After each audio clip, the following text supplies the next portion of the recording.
Hare Krishna, Krishna Krishna, Hare Hare, Hare Rama, Rama Rama, Hare Hare.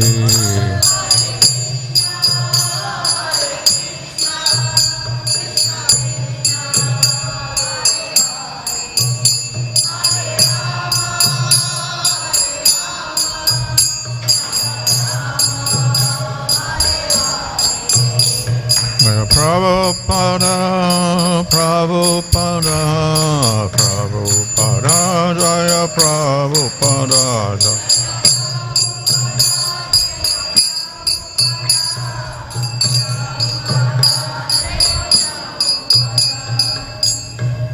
Jaya Vishwan Bhagavan Bhagavati Gacharya Sandra Sisvati Bhaktivinoda Swami Srila Prabhupada Ki Jai. Namacharya Haridas Thakur Ki Jai. Prem Sagahar Sri Krishna Chaitanya Prabhu Nityananda Sri Advaita Gadadhar Bhakti Gaura Bhaktivinoda Ki Jai. Shri Sri Radha Krishna Baba Gopida Shama Kunda Radha Kuda Giri Govardhan Ki Jai. Shri Vrindavan Dham Ki Jai. Navadvip Dham Ki Jai. Ganga Jamuna Tulsi Bhakti Devi Ki Jai. Adanta Koti Vaishnava Vrinda Ki Jai. Samaveta Bhaktivinoda Ki Jai. Go Premanandi. All glory to some devotees. All glories to some devotees, all glories to some devotees, all glories to Sri Guru and Sri Guranga, all glories to Srila Prabhupada. Om Namo Bhagavate Vasudevaya. Om Namo Bhagavate Vasudevaya. Om Namo Bhagavate Vasudevaya. Nama Om Vishnu Padaya Krishna Prasthaya Bhutale Srimate Bhaktivedanta Swami Niti Namane Namaste Saraswata Deve Gauravani Pracharane Nirvashesha Shunyavadi Paschachadesha Tarane Sri Krishna Chaitanya Prabhu Nityananda Sri Advaita Gadadhar Shivasri Gaur Bhaktivinoda Hare Krishna Krishna Krishna Hare Hare Hare Rama Rama Rama Hare Hare. Reading from Srimad Bhagavatam Canto 11 Chapter 23 Verse 53. Grahā nimittam sukha-duḥkhayoś chet. Ātmano jasya janasya tevai. Grahair grahasyaiva vadanti pīḍāṁ. Krudhyeta kasmai puruṣas nyaḥ.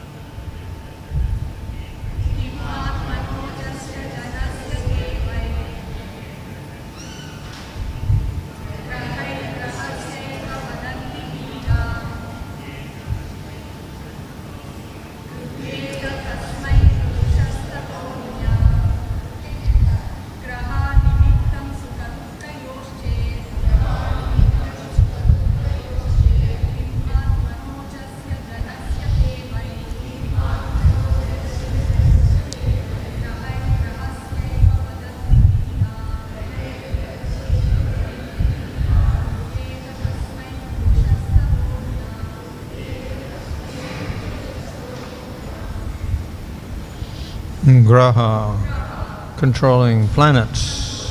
Nimittam, immediate cause. Sukha-duḥkhayoḥ, of happiness and distress. Chat, if. Kim, what. Ātmanaḥ, for the soul. Ajasya, who is unborn. Janasya, that which is born. Te, those planets. Vai, indeed. Grahair, by other planets. Grahasya, of a planet. Eva, only. Vadanti, expert astrologers say. Pīḍāṁ, suffering.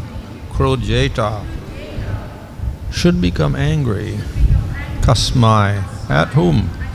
Puruṣaḥ, the living entity. Tato, from that material body. Anyaḥ, distinct. Translation: if we examine the hypothesis that the planets are the immediate cause of suffering and happiness, then also where is the relationship with the soul who is eternal? After all, the effect of the planets applies only to things that have taken birth. Expert astrologers have moreover explained how the planets are only causing pain to each other. Therefore, since the living entity is distinct from these planets and from the material body, against whom should he vent his anger? Text 54. If we assume that fruit of work is the cause of happiness and distress, we are still not dealing with the soul. The idea of material work arises when there is a spiritual actor who is conscious in a material body which undergoes the transformations of happiness and distress as a reaction to such work. Since the body has no life, it cannot be the actual recipient of happiness and distress. Nor can the soul, who is ultimately completely spiritual and aloof from the material body. Since karma thus has no ultimate basis in either the body or the soul, at whom can one become angry? Purport: the material body is composed of earth, water, fire, and air, just as bricks, stones, and other objects. Our consciousness, falsely absorbed in the body, experiences happiness and distress, and fruit of work is performed when we falsely consider ourselves to be the enjoyers of the material world. False ego is thus the illusory combination within our minds of the self and the body, which are actually two separate objects. Since karma or material work is based on illusory consciousness, these activities are also illusory and have no factual basis in either the body or the soul. When a conditioned soul falsely considers himself to be the body and consequently the enjoyer of the material world, he tries to find pleasure in illicit connection with women. Such sensual activity is based on his false concept of being the body and thus the enjoyer of women and of the world. Since he is not the body, his activity of enjoying a woman does not actually exist. There is merely the interaction of two machines, namely the two bodies, and the interaction of the illusory consciousness of the man and woman. The sensation of illicit sex occurs within the material body and is falsely assimilated by the false ego as its own experience. Thus, the miserable or pleasurable reactions of karma ultimately act upon a false ego and not upon the body, which is composed of dull matter, nor upon the soul, which has nothing to do with matter. False ego is the illusory concoction of the mind. It is specifically this false ego that is suffering happiness and distress. The soul cannot become angry at others since he is not personally enjoying or suffering, rather the false ego is doing this. So in these verses, various causes of happiness and distress are refuted.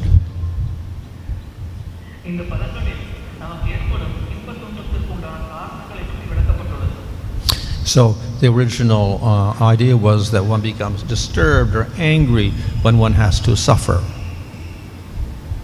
ஒருவருக்கு மன தடுமாற்றம் ஏற்பட்டு கோபத்திற்கு ஆட்பட்டால் அவர் நிச்சயமாக துன்பத்திற்கு ஆட்பட வேண்டும். So what is the cause of that happiness and distress? இந்த இன்ப துன்பத்தின் உண்மையான காரணம் தான் என்ன?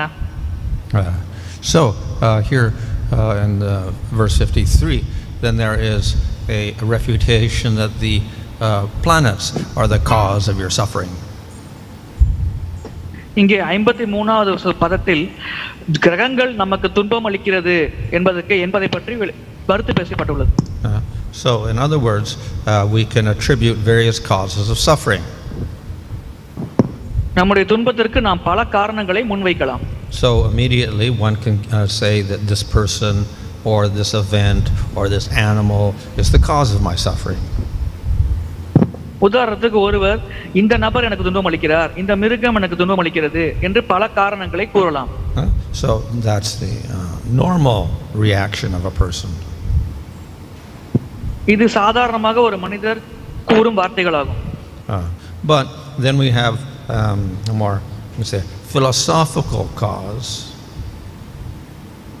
நாம் தத்துவார்த்த ரீதியான காரணத்தை ஆராய்ந்து பார்த்தால் so we can say karma is the cause or planets are the cause, etc. கர்மவினையே நாம் அனுபவிக்கும் இன்ப துன்பத்திற்கு காரணம் அல்லது கிரகங்களின் தாக்கமே நம்முடைய இன்ப துன்பத்திற்கு காரணம் என்று நாம் கூறலாம். So therefore we can still we don't have to put any blame on ourselves. We'll say that Shani is causing my problems or Surya is causing my problems, whatever. அந்த நிலையில் கூட நம் துன்பத்திற்கு காரணம் நாம் தான் என்று நாம் ஏற்றுக்கொள்வதில்லை. மாறாக சனி தேவர் எனக்கு துன்பத்தை அளிக்கிறார், சூரிய தேவர் எனக்கு துன்பத்தை அளிக்கிறார் என்று நாம் கூறிக்கொண்டுள்ளோம். But in this verse then the Brahmana is refuting that idea. ஆனால் இந்த பதங்களில் பிராமணர் இத்தகைய ஒரு விஷயத்தை மறுத்து பேசுகிறார். Now certainly the planets have something to do with suffering, that they can indicate suffering. கிரகங்கள் நம்முடைய துன்பத்திற்கு ஒரு வகையில் சம்பந்தப்பட்டுள்ளது, ஏனென்றால் அது நாம் துன்பப்படுகிறோம் என்பதை நமக்கு எடுத்து காட்டுகிறது. But they will only indicate suffering once the person has taken birth. ஆனால் ஒரு மனிதர் பிறவி எடுத்த பிறகே இந்த சுட்டிக்காட்டும் வேலையை கிரகங்கள் செய்கிறது. So when a person has taken birth, then they at that particular time of birth, then they draw up a chart, a jataka. ஒரு உயிர்வாளி குறிப்பிட்ட ஒரு நேரத்தில் பிறவி எடுக்கும் பொழுது அவருக்கு ஜாதகமானது கணிக்கப்படுகிறது. And then based on that they make predictions about his suffering of this lifetime. அதன் அடிப்படையில் அந்த உயிர்வாளி இந்த பிறவியில் என்னென்ன துன்பங்களை எதிர்கொள்ள வேண்டும் என்று கணிக்கப்படுகிறது. If he doesn't take birth, there's no chart, so then we can't do anything with the planets. ஒருவர் பிறவியை எடுக்கவில்லை என்றால் அப்பொழுது அவர் இந்த ஜாதகத்தை வைத்து எதுவும் அவரை செய்ய முடியாது. So the prediction of the planets is all based upon taking a material body at a certain time. ஆகையால் இந்த கிரகங்களின் தாக்கங்கள் அனைத்துமே ஒரு உயிர்வாளி இந்த உலகில் ஒரு ஜட உடலை ஏற்ற பின்பு தான் நடக்கிறது. So in other words, the planets are predicting the suffering of this material body only. வேறு விதமாக கூற வேண்டும் என்றால் இந்த கிரகங்கள் இந்த ஜட உடலில் ஏற்படும் துன்பத்தை மட்டுமே குறிக்கிறது. But that's got nothing to do with the soul. ஆனால் இதற்கும் ஆத்மாவிற்கும் எந்த சம்பந்தமும் இல்லை. So in other words, the living entity is actually distinct from his body. He takes a body, then we get predictions of karma. ஒரு உயிர்வாளி அவருடைய உடலிலிருந்து முற்றிலும் மாறுபட்டவர். அவர் அந்த உடலை ஏற்கும் பொழுது அவர் கர்மவினையின் சட்டதிட்டங்களுக்கு உட்பட்டு செயல்படுகிறார். And as long as that soul doesn't have a body, then the planets have no effect. ஒரு ஆத்மாவிற்கு இந்த ஜட உடல் இல்லாத பொழுது இந்த கிரகங்களால் அந்த ஆத்மாவை எந்த விஷயத்திலும் தாக்க முடியாது. So we can blame the planets for karmas of this body, but we cannot blame it for anything to do with the soul. It's got nothing to do with the soul. ஆகையால் இந்த உடலில் நாம் அனுபவிக்கும் கர்ம வினைக்கு நாம் கிரகங்களை குறை கூறலாம், ஆனால் நாம் எந்த காலத்திலும் ஆத்மாவை குறை கூற முடியாது. So the planets themselves are only indicating karma. கிரகங்கள் கூட நம்முடைய கர்ம வினையின் அடிப்படையில் தான் நம்மை தாக்குகிறது. So then we can, instead of blaming planets for our suffering, we can blame karma for our suffering. ஆகையால் நம்முடைய துன்பத்திற்கு நாம் கிரகங்களை குறை கூறுவதற்கு பதிலாக நம்முடைய கர்ம வினையை நாம் குறை கூறலாம். But what is the cause of karma? ஆனால் கர்ம வினையின் உண்மையான காரணம் தான் என்ன? Karma occurs because a living entity, a human being, does actions in this world. கர்ம வினையானது ஒரு உயிர்வாளி இந்த உலகில் செயல்படும் பொழுது அதன் பிரதிபலனாக ஏற்படுகிறது. And from that he gets reactions. அதிலிருந்து அந்த உயிர்வாளிக்கு எதிர்வினையானது அமைகிறது. And as a result of these reactions, he takes a body and then he gets the suffering in terms of karma. அதன் பலனாக அந்த உயிர்வாளி ஒரு உடலை ஏற்று அவர் கர்ம வினைக்கு ஏற்றார் போல் துன்பத்தை அனுபவிக்கிறார். So the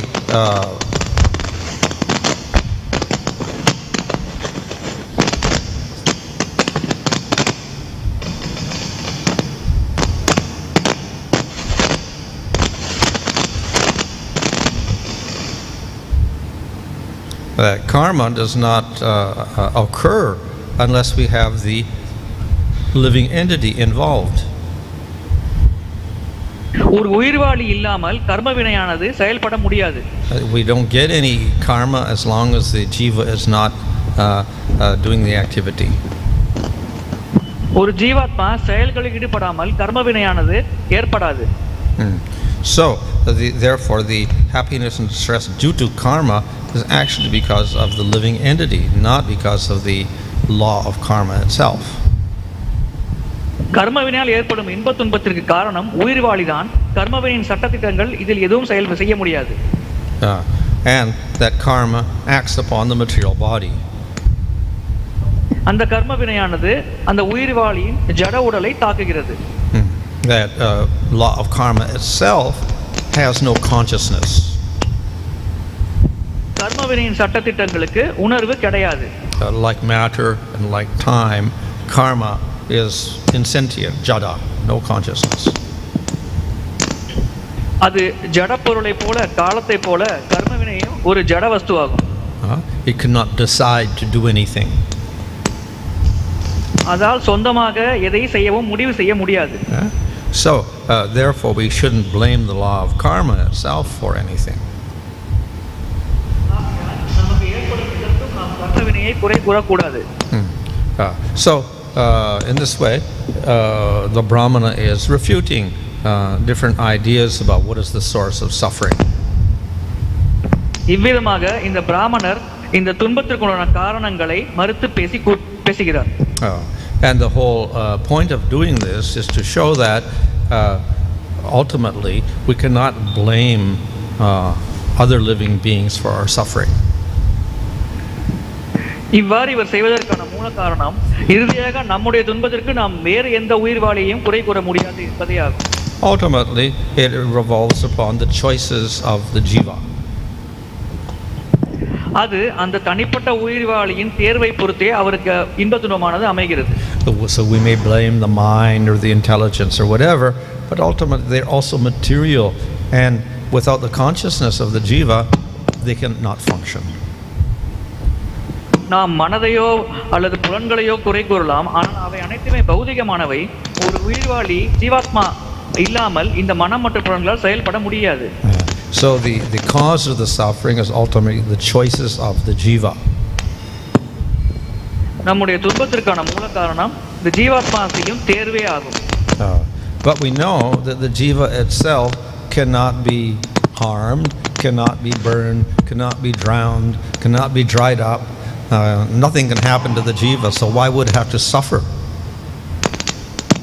ஒரு ஜீவாத்மாவால் ஒரு ஆத்மாவை நீரால் நனைக்க முடியாது, நெருப்பால் எரிக்க முடியாது, ஆயத்தால் வெட்ட முடியாது. இவ்வாறு இருக்கும் பட்சத்தில் ஏன் ஒரு ஜீவாத்மா துன்பம் அனுபவிக்கிறது? So the answer is it cannot suffer. இதனுடைய பதில் என்னவென்றால் ஒரு ஆத்மா துன்பத்திற்கு உட்படுவதில்லை. So then why do we suffer in the material world? ஆனால் நாம் ஏன் இந்த ஜட உலகில் துன்பப்படுகிறோம்? We suffer because we don't think we are the soul. We think we're the body. நாம் ஏன் துன்பப்படுகிறோம் என்றால் நாம் இந்த உடல் என்று நாம் நினைத்துக் கொள்கிறோம். நாம் ஆத்மா என்பதை நாம் மறந்து விடுகிறோம். Just like in a dream, you identify with the dream body and you may get eaten by a tiger. எவ்வாறு கனவில் நாம் உடலை வைத்து அடையாளப்படுத்திக் கொண்டு பல வகையான அனுபவங்களை பெறுகிறோமோ அதை போல.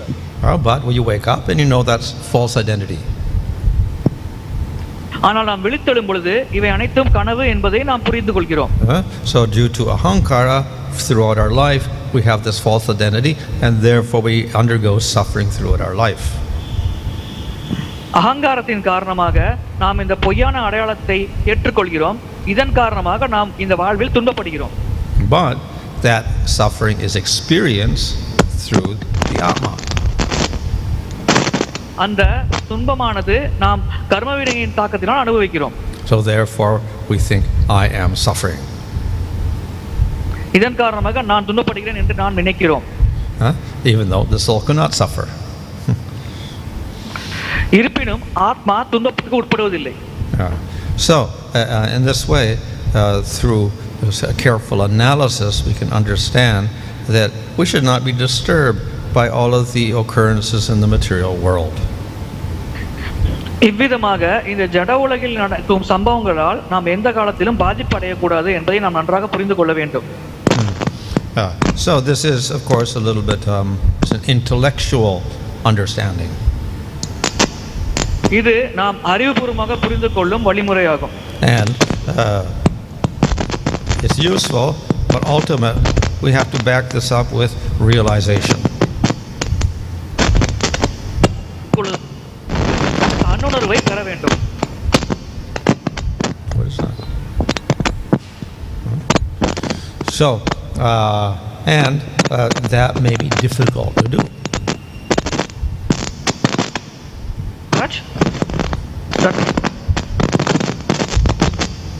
Hare Krishna.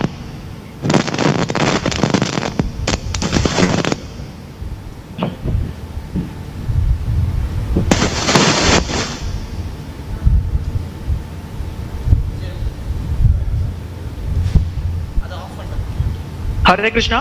Hare Krishna. Can you hear me? Yes, Maharaj, I can hear you. Okay. Can you please repeat the last line, Maharaj? Yeah. So we may have intellectual understanding, but to actually act upon that is difficult. நாம் இதை தர்க்க ரீதியாக புரிந்து கொள்ளலாம், ஆனால் நடைமுறைப்படுத்துவது செயல்முறைப்படுத்துவதில் நமக்கு பல சிரமங்கள் இருக்கிறது. And therefore these different practices are there, like jnana and yoga. இதன் காரணமாகவே ஞான மார்க்கம் மற்றும் யோக மார்க்கம் என்று பல வழிமுறைகள் உள்ளது. The Brahmana who was speaking, he actually was able to overcome this identity with suffering. இங்கே பேசப்படும் பிராமணர் அவருடைய துன்பத்திலிருந்து மீண்டு வருவதற்கு அவரால் முடிந்தது. So how did he do that? இதை அவர் எவ்வாறு செய்தார்? He was actually from household life. அவர் ஒரு குடும்பஸ்தராக இருந்தார். So he had not done austerities for his whole life. அவர் தன்னுடைய வாழ்க்கை முழுவதும் எந்த தவங்களையும் செய்யவில்லை. Yet he was able to overcome identification with the material body. இருப்பினும் அவர் தான் உடல் அல்ல ஆத்மா என்பதை நன்றாக புரிந்து கொண்டார். So the reason was he did not use jnana or yoga, he used the process of bhakti. இதன் காரணம் அவர் ஞான மார்க்கத்தையோ யோக மார்க்கத்தையோ கடைபிடிக்கவில்லை, மாறாக அவர் பக்தி மார்க்கத்தை கடைபிடித்தார். And by identifying himself as the servant of Krishna, then he very easily gave up identification with the material body and could tolerate everything in the material world. அவர் தான் பகவானின் நித்தியமான சேவகன் என்ற அடையாளத்தை ஏற்ற காரணத்தினால் அவரால் இந்த உடலை சார்ந்த அடையாளங்களை கைவிட முடிந்தது. அதன் மூலமாக அந்த இன்ப துன்பங்களால் அவர் பாதிப்படையாமல் இருந்தார். So therefore, though here the emphasis is upon overcoming the happiness and distress of the material world, which is something that the Gyanis and Yogis strive for, ultimately, because he was a devotee, his interest was something quite different.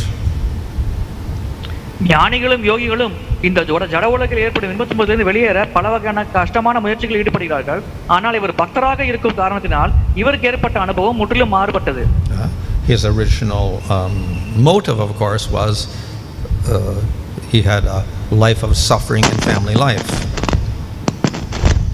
அவருடைய உண்மையான நோக்கம் அவருடைய வாழ்வில் பல துன்பங்களை அனுபவித்தார்.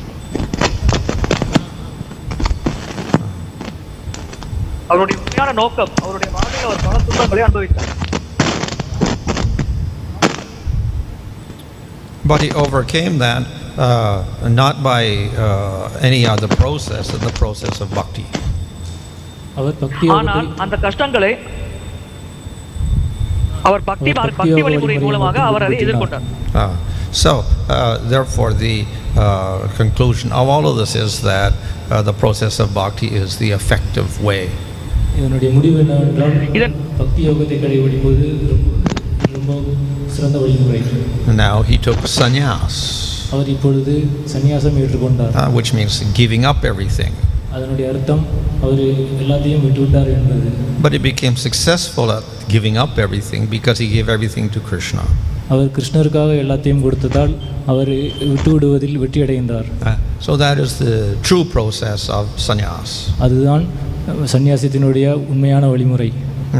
And of course, it is said that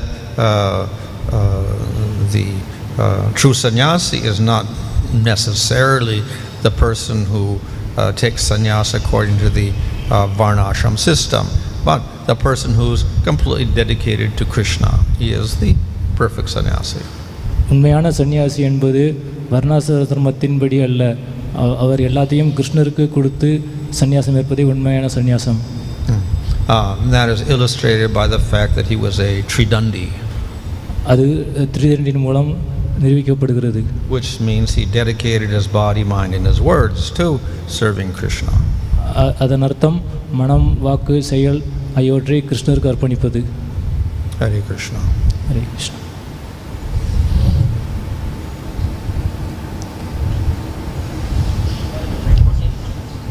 Online question.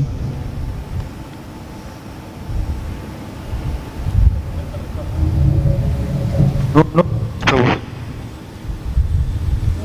Hare Krishna. Online Hare Krishna. question. Hare Krishna bro. கேளுங்க bro. No, there are no questions, Prabhu. Narmada Sri Bhagavatam Ki Jai.